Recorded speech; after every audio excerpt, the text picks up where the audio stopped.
For those of you that don't know me, I'm Eric Von Lane. I am the local NALCO rep. I service microelectronics accounts and data centers in the area, and I do work with your IAD-01 operations team currently.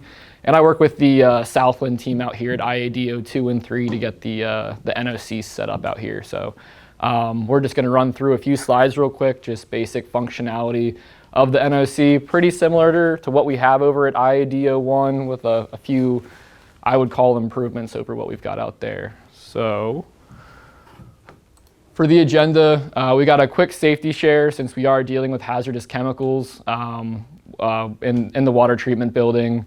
We're going to review the NALCO chlorine analyzer basics, basically the objective, why we have it, functionality, the relay logic, and now the NOC is going to be on the BAS display. So we're going to show you guys some screen grabs of what that looks like, and then we're going to make our way out to the field, do a quick demo, answer any questions that we have for you guys out there. So just a quick safety moment. We are working with industrial bleach here, 12.5% sodium hypochlorite. It is a hazardous product. It is sensitive to the skin. There's an eye wash and safety shower in the chemical room for a reason, identical to IAD-01.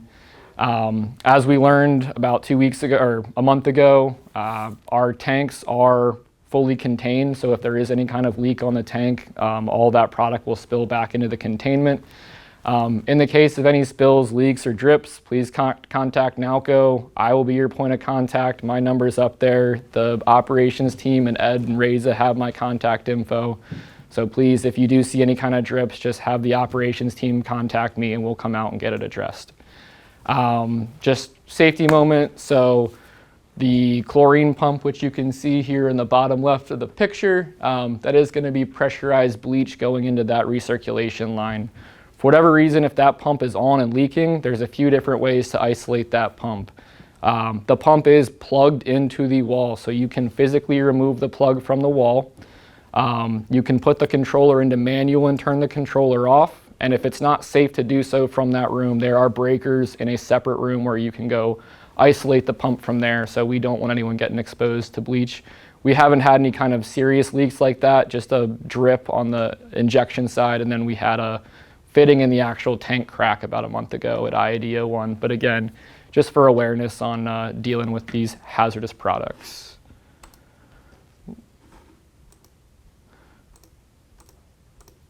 So the purpose of the NOC, it's about a 400,000 gallon makeup tank system out here in the field. That water can sit stagnant for long periods of time based on how your building's going to operate. So the purpose of the NOC is we have a continuous sample running to drain, and we have a feedback loop with a chlorine pump to make sure we're keeping that water sterile. As some of you know, we do test your air handlers seasonally for Legionella. And maintaining a chlorine residual in that makeup tank and maintaining it stays sterile all year long is a big, I guess it's a big way to reduce the risk of Legionella proliferation throughout your system. As some of you may know, when we do have positive Legionella tests, we have to pull air handlers offline, and it does create some mechanical risk for you all. So it's really just the best practice for a system that can become stagnant. So just a quick overview for those of you who are not familiar with the NOC. So up here we've got kind of a zoomed in picture of the controller. We've got our display screen. As you can see, there's a free chlorine readout on that display screen. There's our 3 relay statuses and a temperature. To the right, that's actually where our sample is going to come in at. So where we see that compression tubing on the bottom with the valve, that's our sample inlet. We've got a flow control device in this section right here, and essentially the flow control is in there to make sure we have consistent flow across that probe. Flow variations can cause different readings on the probe itself. The actual probe is held in this clear section right here. I think it's a zirconium tip probe.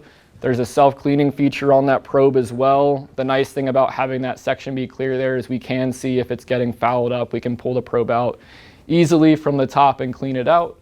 Below the probe, you can see there's a closed valve. There's a sample port right there, and I did a bad job cropping this photo because your sample outlet is on the right at the top of the probe right there.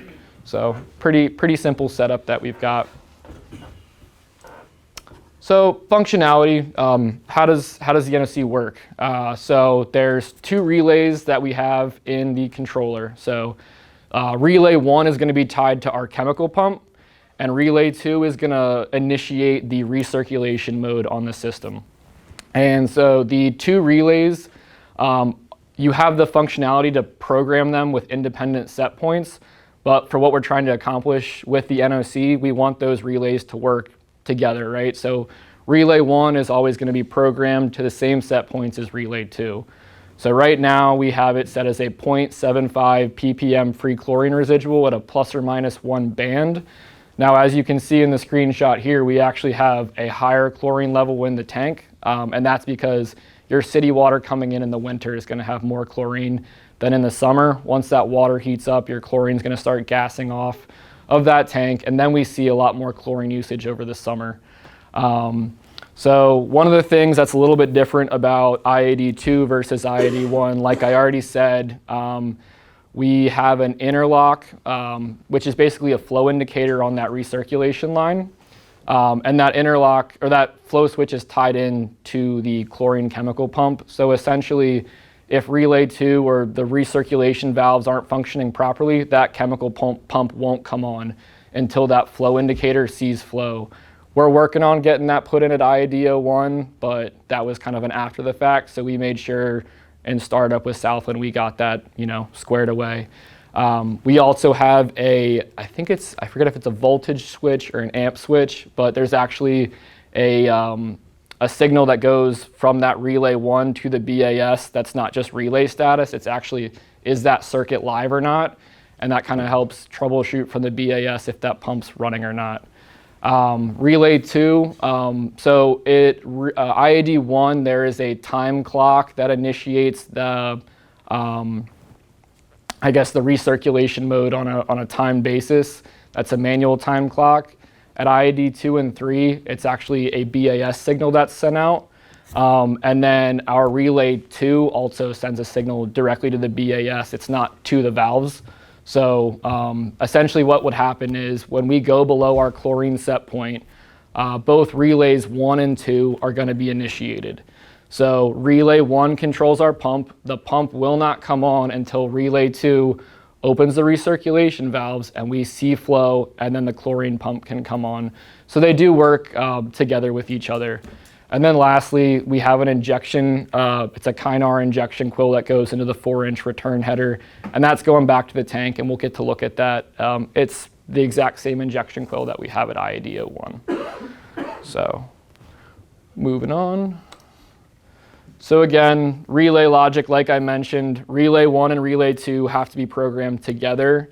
Unlike at IAD 1, if for whatever reason relay 1 is trying to come on and relay 2 is not initiating the recirculation mode, because of that flow indicator, that pump will not come on. So again, for the NOC to work properly, those relays have to be programmed the same way with the same span. Again, generally Nalco works with your ME team and the ops team to make changes to those set points, so we would be involved with any of those changes, but just a general learning thing. Can we just take questions at the end? That's what they were asking us to do. And then, let's see.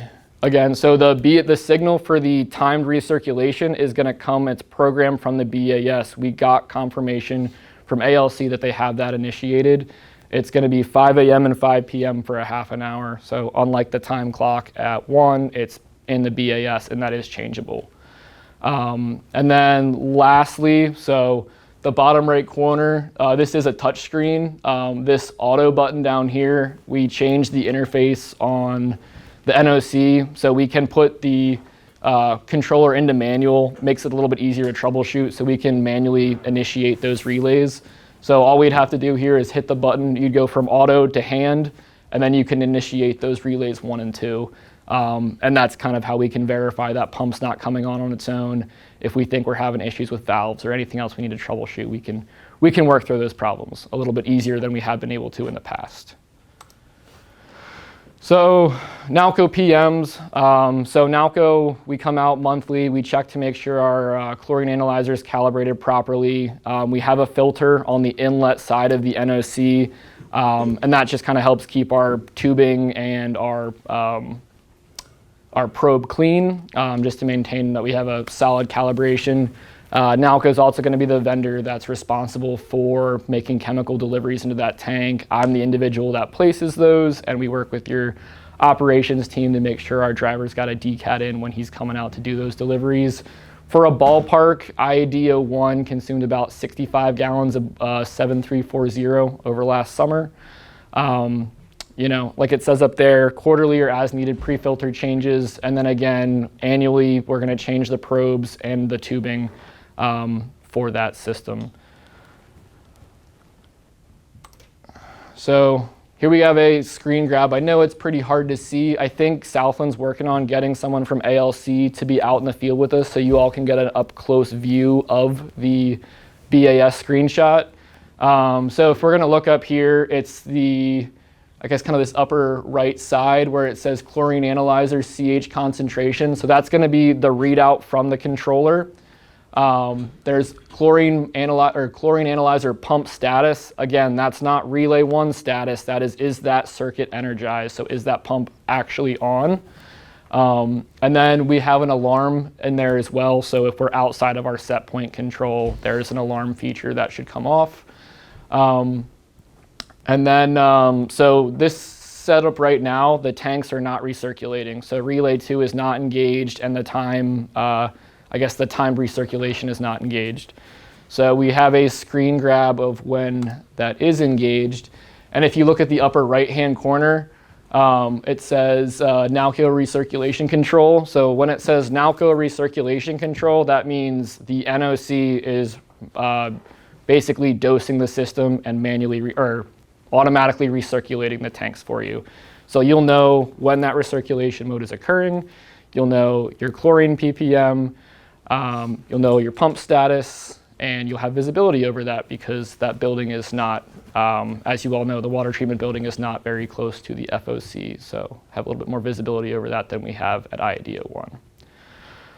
So that's all I've got for right now. Until we get out in the field, we can kind of look at everything. I guess we can go ahead and open it up for questions if anyone has any. Reza? What's that bypass around the pump? Is there a bypass loop around one of the pumps? So the actual piping schematic, and I would let Southland handle these questions, but when the tank is recirculating, the building is going to be fed directly off city water. So that feed pump is going to be recirculating the tank 100% of the time. So 100% of that feed's going back to the tank. And then once the conditions are satisfied and those valves they're manual or automatic valves, they'll close. Then you'll go back, the tank will feed that pump and then out to the building. So it's a little bit different than how IAD 1 is set up, where the pump runs, you have water going back to the tank and to the building at the same time. The valve positions are going to change where 100% of that flow is recirculating between the two tanks, and then it switches over to city water feed. But Southland can answer those questions better than I can. Ed? Is there still a flow interlock switch on the analyzer such that if you stop the flow in the analyzer, it would kill would close open relay to the chemical pump? Right, so if you valve out the inlet feed to the analyzer, there's an internal flow switch which it interlocks, and that does alarm out on here as well. I forget which one it is, but when we did the commissioning, we basically went through, there's 5 different operating mode or 5 different scenarios, right? So the whole low flow condition, that interlock does occur, and relays 1 and 2, our analyzer won't trigger. The BAS could still make the tanks recirculate, but that pump won't come on if there's no flow through the controller. Okay, thank you. And that's going to be standard with that's like an internal component of the controller. You didn't mention that. I don't know if you still have it. Yep. Reza? Did you say it was commissioned? Because we had some issues with the IAD 1. Are we going to verify that those issues don't happen, like the flow switch missing and. Yeah, so that's what I was saying, because we were going through that whole the no flow scenario. That's what we don't currently meet at IAD 1. So that basically in December we came up with a solution down there that we're waiting to implement. That's what we implemented at IAD 2. And we can look at where that is today, and we can point that out. The flow switch is right next, not right next to it, but it's close to where the injection point for the chlorine is. And that's separate to the internal. Right, so we couldn't tie like a relay from a flow switch back into the controller. So it's, I believe how it's wired is you have relay 1, you have one part of that going to the flow switch, you have one line going to the chemical pump, and then when the flow switch sees flow, it completes that circuit with relay 1 on, then the pump can come on. So the pump won't come on until there's proof of flow through that line. Does that make sense? Yeah, I was just wondering if that's separate from the internal flow meter. Yeah, what he's asking about is the recirculation flow. So if we have low chlorine in the tanks, right, we have to recirculate water back to the tank, and we have a chlorine injection point there. And we're basically making sure that pump's not pumping when there's no flow in that line, because that's concentrated bleach, right? So the internal flow switch that's the controller losing flow. The flow switch that they're talking about is on that recirculation line. Okay, so both of those have to meet the flow for the system, for the pump to run.